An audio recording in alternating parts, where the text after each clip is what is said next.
These works, which I'm unable to totally appreciate, but are no doubt important since they're displayed. These are from the 1780, 1867 period. The horrible lighting of these kinds of places destroys a great deal of what might be the beauty we could see. This from 1888, kind of simple and heavy in design. This from the same period is a little bit lighter, but similar in design, a heaviness to it.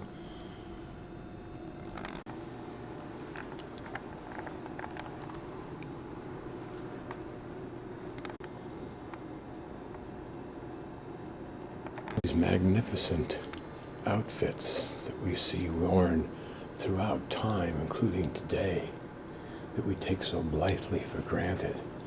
What an incredible investment in human labor to make them, and the early ones in particular. Butterflies, what a beautiful thing that is. These are probably books of patterns. God, gorgeous works in their own right. 1899, excuse me.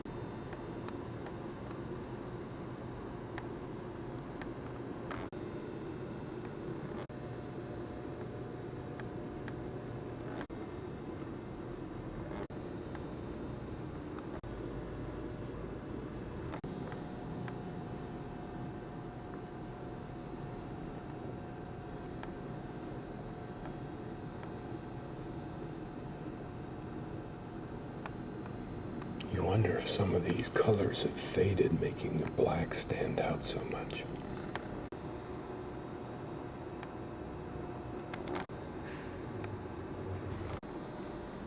The butterfly, such a lovely motif.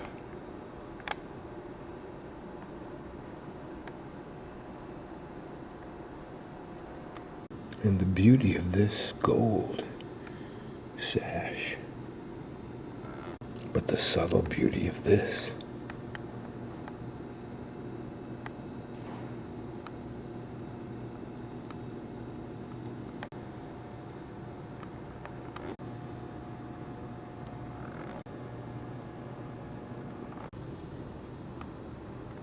And this from 1801.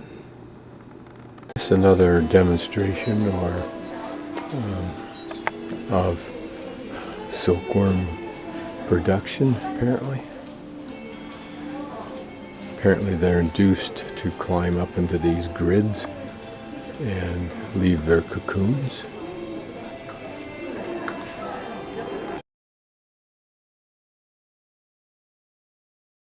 I'll be damned, I just realized they're alive.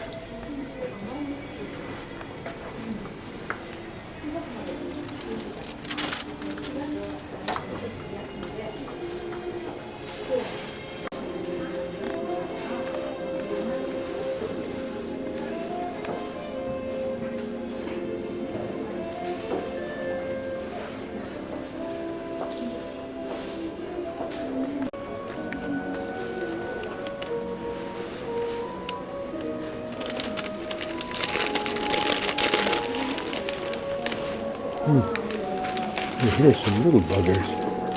Apparently they're being bred and fed on whatever's in those dishes. Oh, and there's some even smaller ones. I'll be damned.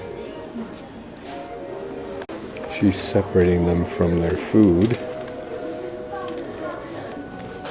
which of course assumes there will be a giant worm revolt here in a few minutes. And they go into another, back into the basket, and they are ticked off, as you can see. They have to quell their anger. She's throwing in some fresh food, apparently.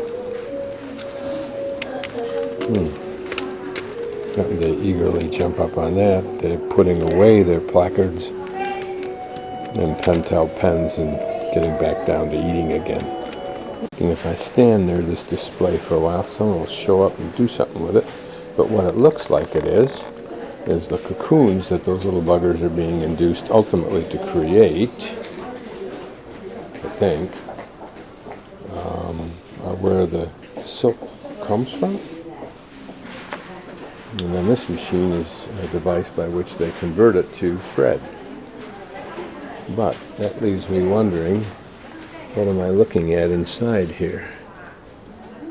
Maybe that's the larvae, if that's what you call it, of a worm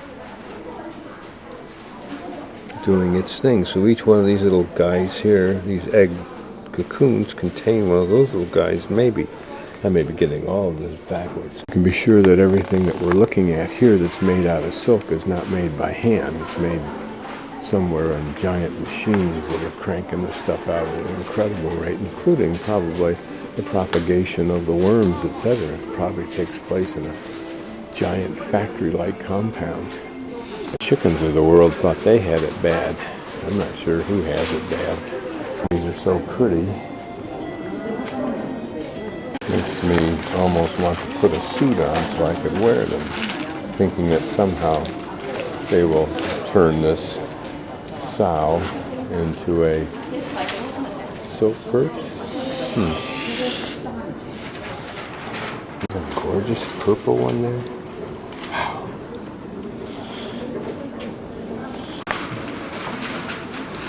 I have to wonder what the rayon industry did to damage this. Look at these.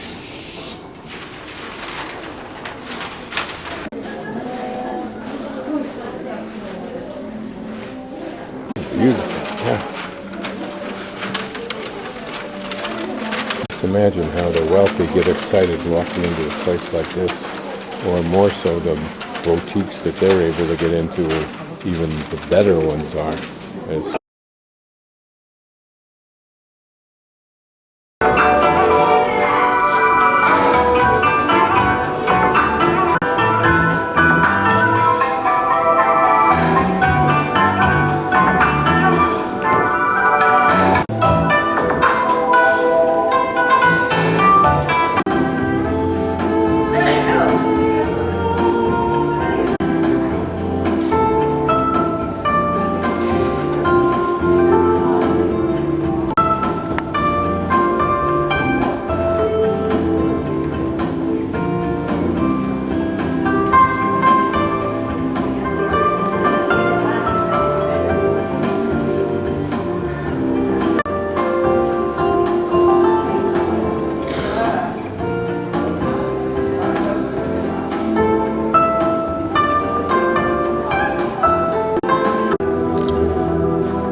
ていただきます。